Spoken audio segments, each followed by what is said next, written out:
to One Star Wonder. Spoiler, they hated it. I'm Mel. And I'm Hannah. And we get together every week and we read 1 and 2 star reviews of really popular books so that we can feel a little bit better about our writing and just kind of laugh at how unhinged the entire internet is. So join us for a few laughs and some non-funny discourse, I'm sure, because there usually is some at this point.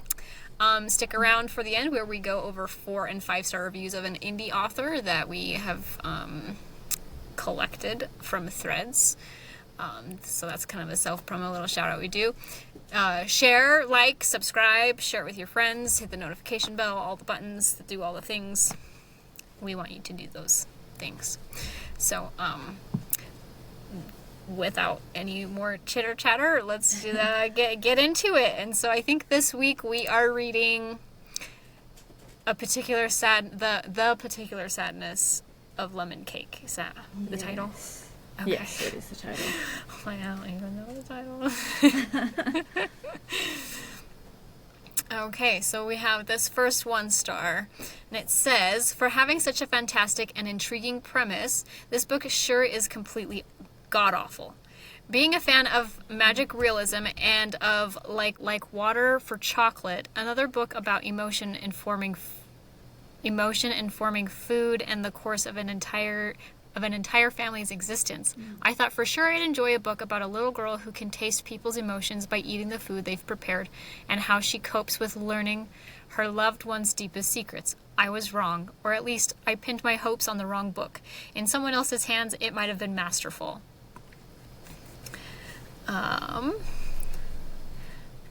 I've read so much praise of this Aimee Bender person. I was utterly prepared to love this book, and then it just shit all over my expectations. Her prose is overwritten. I see nothing lyrical about it. Her characters are flat little convenient cliches of dysfunctional family members, and for the most part totally unlikable and unsympathetic. You'd think with our main character being able to discern secret feelings and longings that there'd be more character development than, quote, mom was sad for no apparent reason and now she's having an affair, unquote, and, quote, dad is very logical and distant, aka a lawyer, unquote. And then, to add insult to injury, there's, quote, my brother was a genius and then turned into a chair, unquote. Really? A chair? Have you read this book? Yes. Does he really turn into a chair? Yes. Yes. And it's, I rated it 2 stars. I didn't leave a review because I don't bother to do that if I don't. Right. Right. Yeah. What? A chair? I agree with pretty much all of this. Okay. Was it supposed to be allegorical? Are there real people in the world who are this awkward and disconnected and totally not human? I understand it's nitpicky when a book involves certain magical elements to expect the characters to act according to the rules of our real world.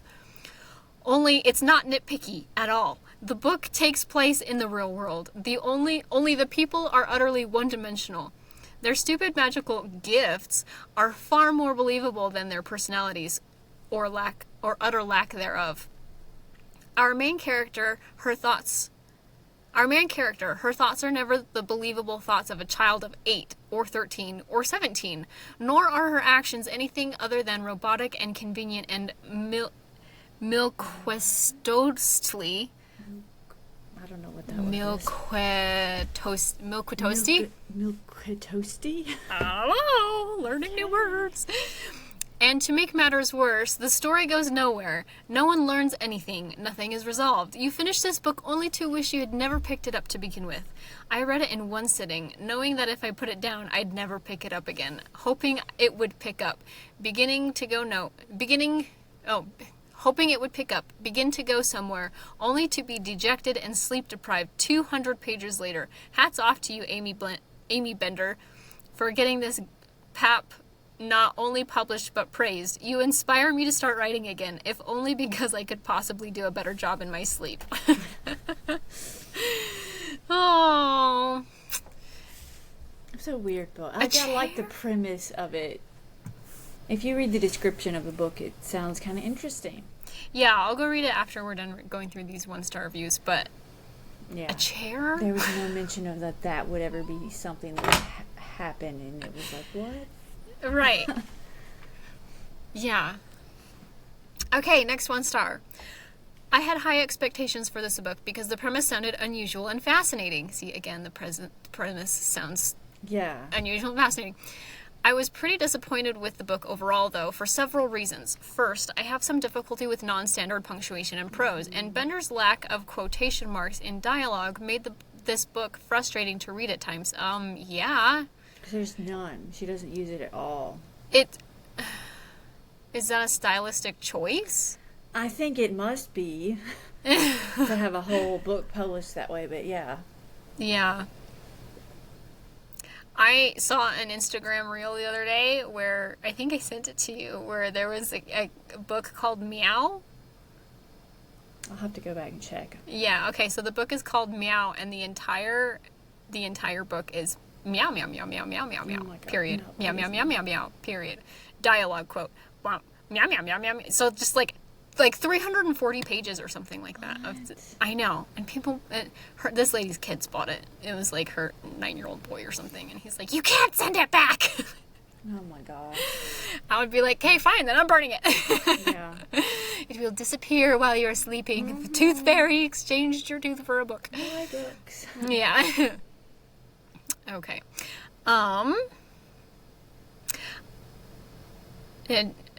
Lack of quotation marks in dialogue made this book difficult to read. Okay. I'm not a big fan of stylistic creativity in that way, though I can see that it lent a certain disconnectedness to this book. Second, I felt as though many of the plot lines were left uninvestigated. Rose's father remains a mystery for the majority of the novel, though that is somewhat resolved by the end. The circumstances of Rose's brother, Joseph, remain alarming, unfinished, and unusually vague. Bender's world is magical reality. Things are both like we know them and not, but there's not much clarification as to why or how. This book was not charming or humorous, as some reviewers have said. I found a surprising lack of humanness in this book, which is also contrary to what many have said. Instead, I found it largely underdeveloped and flat. That's a shame. It's a shame. It kind of makes me wonder, so we've been doing this for a couple weeks now, and going through some of these low reviews makes me wonder how many of the high star reviews are people, like, did they skim it? Do they just, I mean, like what's the mental state? I mean, so there's no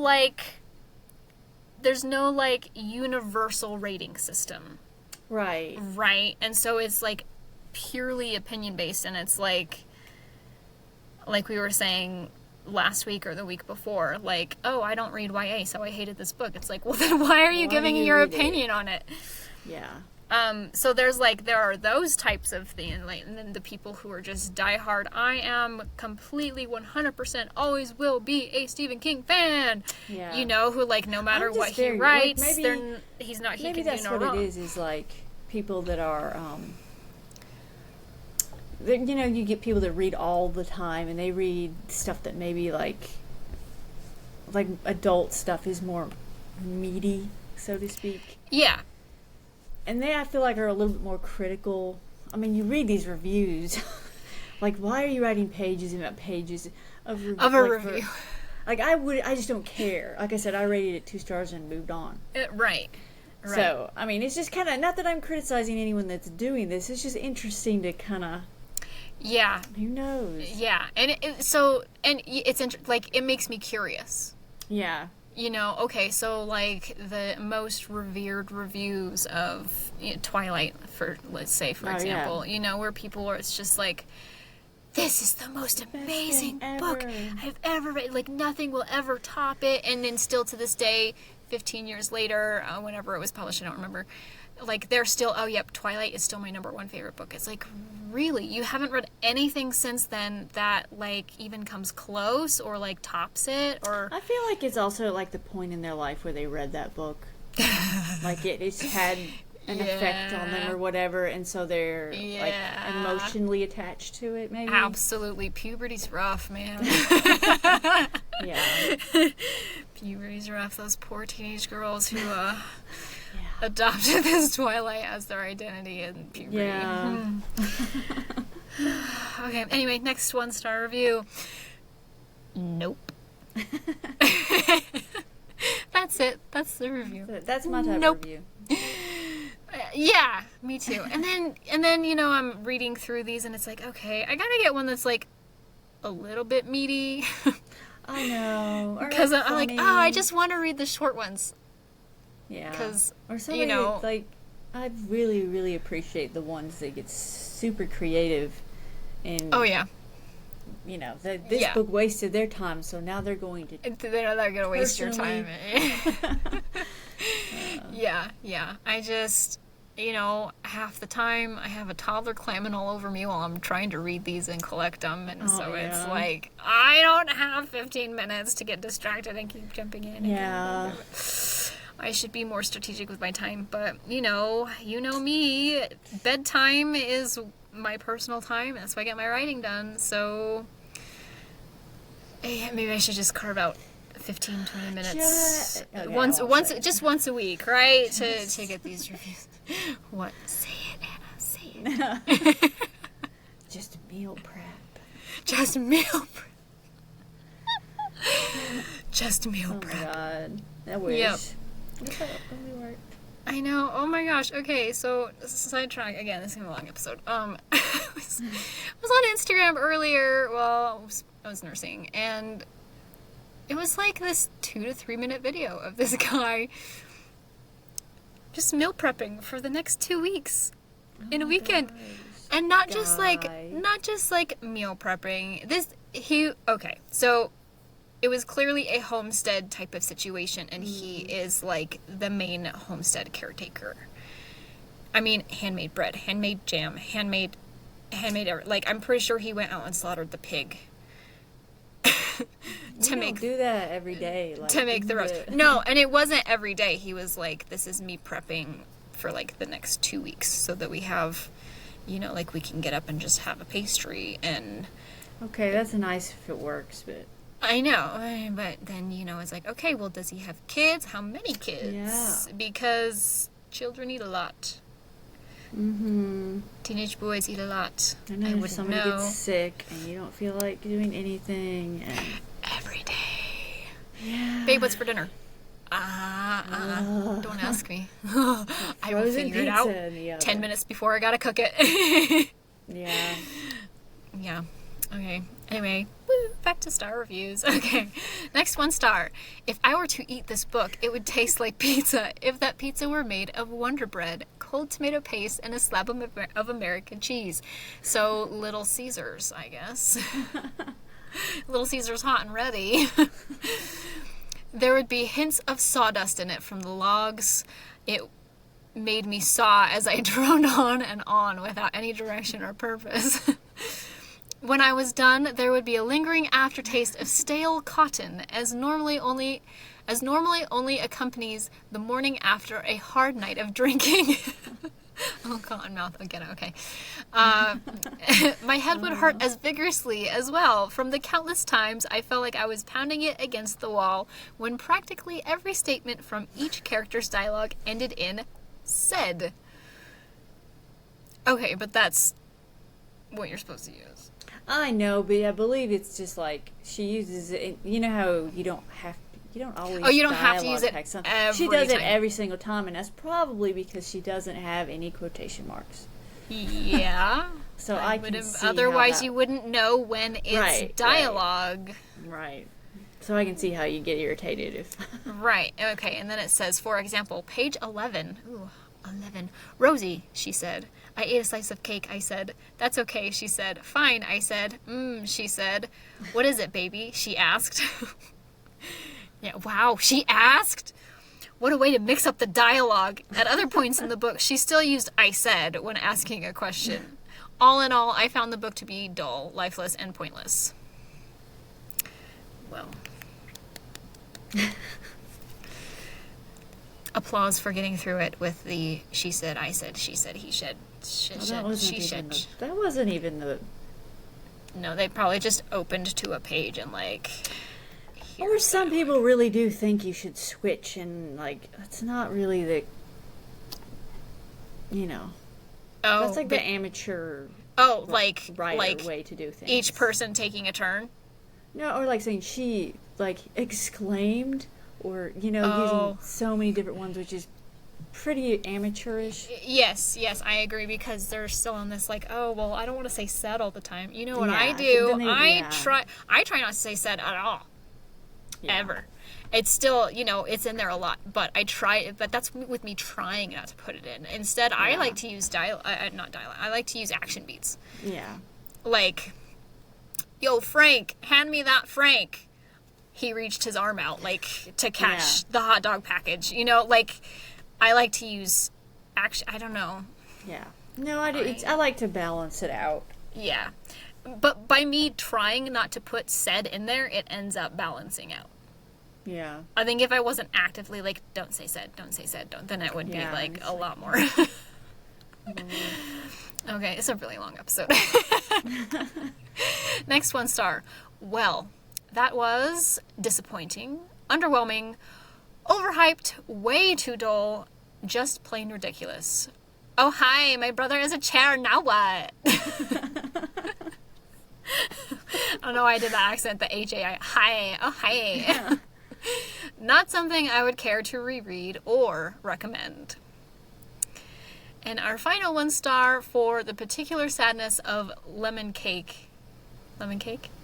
Yeah. Mm-hmm.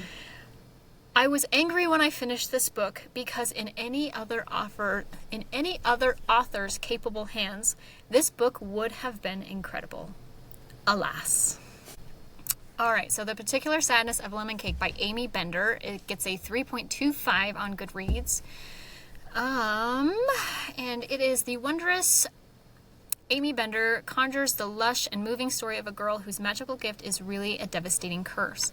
On the eve of her 9th birthday, unassuming Rose Edelstein, a girl at the periphery of schoolyard games and her distracted parents' attention, bites into her mother's homemade lemon chocolate cake. Lemon chocolate?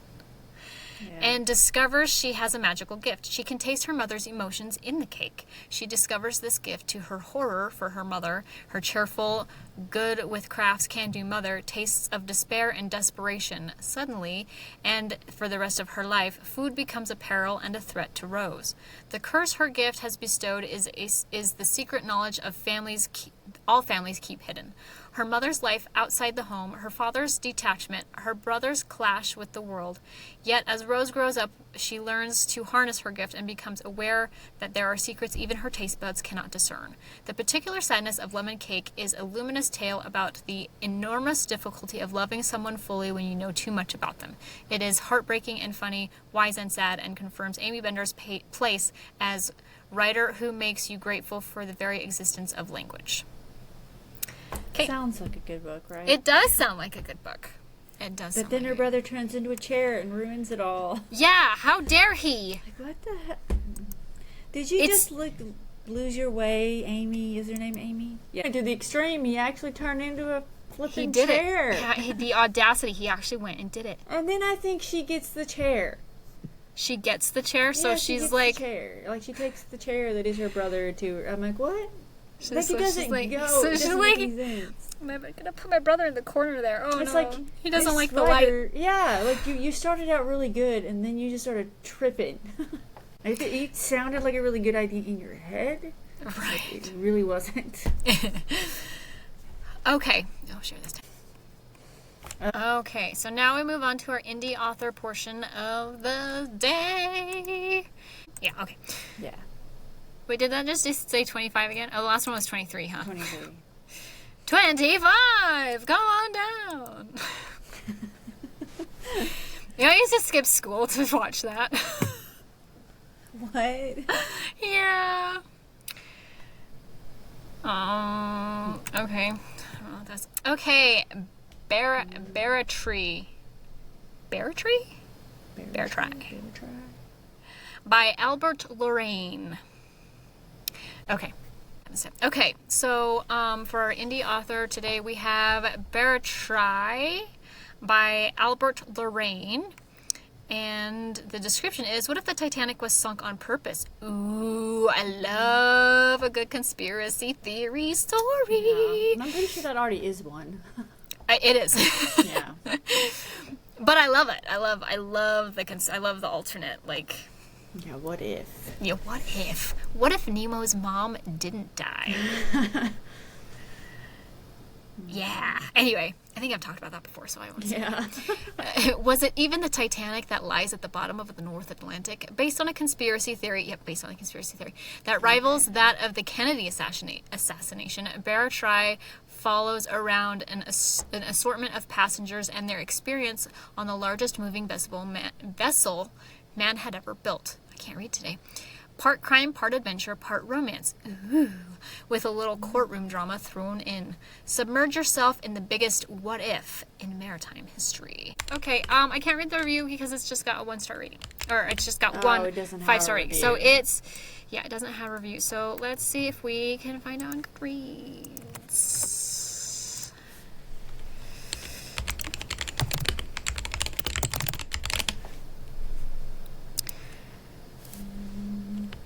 Okay, there are no reviews on Goodreads.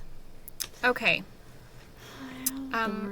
So the person who did read and rate it on Amazon did rate it a 5-star. I think it sounds super interesting. Mm-hmm. And I really like the cover.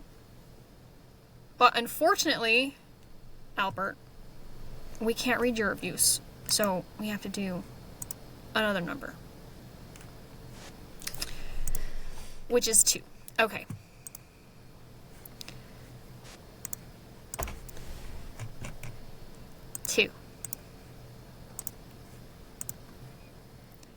And we have Grey Hollow, One Man's Ghost, One Girl's Questions, One Town's Secret, the Sadie Quinn Series by S.A. Daniel. Okay, so I'm digging this cover. It's spooky. It's cool. I like it. I like it. Very minimalist, which is very on trend for right now. Okay. And we have the description. When grieving detective Eli Mercer receives a cryptic letter, come find the truth, he returns to Grey Hollow, the fog-drenched coastal town where his wife vanished without a trace. Ooh, it is spooky. But Grey Hollow doesn't forget, and the fog doesn't just weather. It watches. It waits. Sadie Quinn is a high school journalist with a knack for uncovering what others won't touch. When a stranger arrives in town and people start acting strange, Sadie follows the trail, one that leads to a shuttered lighthouse, a decades-old disappearance, and a fog that seems to breathe. Told in alternating points of view, Grey Hollow blends supernatural suspense with atmospheric mystery. I almost said anatomy. Atmospheric mystery, perfect for fans of Stranger Things, sharp objects, and the haunting of Bly Manor. Because in Grey Hollow, some ghosts never left, and some secrets were never meant to be found. They never are. I know, but that's the best, is because they find the secrets even though they're not supposed to be found. Okay, so our first 5-star review by Cheryl Purdue. In a town determined to bury its secrets, 2 people unite to find the truth. Once in a great while, a book comes along that just feels different. Grey Hollow is one of those books that transports you to another place, another world. The words brush across your mind like the touch of a silk scarf or the swirling fog so iconic to this tale. Eli Mercer is a police detective haunted by the mysterious disappearance of his wife. Sadie Quinn is a fledgling teen journalist determined to find the truth hidden behind one too many missing women in the strangely quiet town of Grey Hollow. These 2 strangers unite to unravel the mysteries, fight an ancient power, and free a town bound by an evil curse. I found myself thoroughly entranced by this story and waiting anxiously for the fog to reveal its secrets. I will definitely be reading the next book in this series. Ooh! Spooky! Okay, and we're gonna read. Oh, we'll just do both of these. Kevin, 5-star, an intense ride. Amazing book, creepy, moody, and intense. Leaves you wanting more. And Crystal says, the best book of 2025.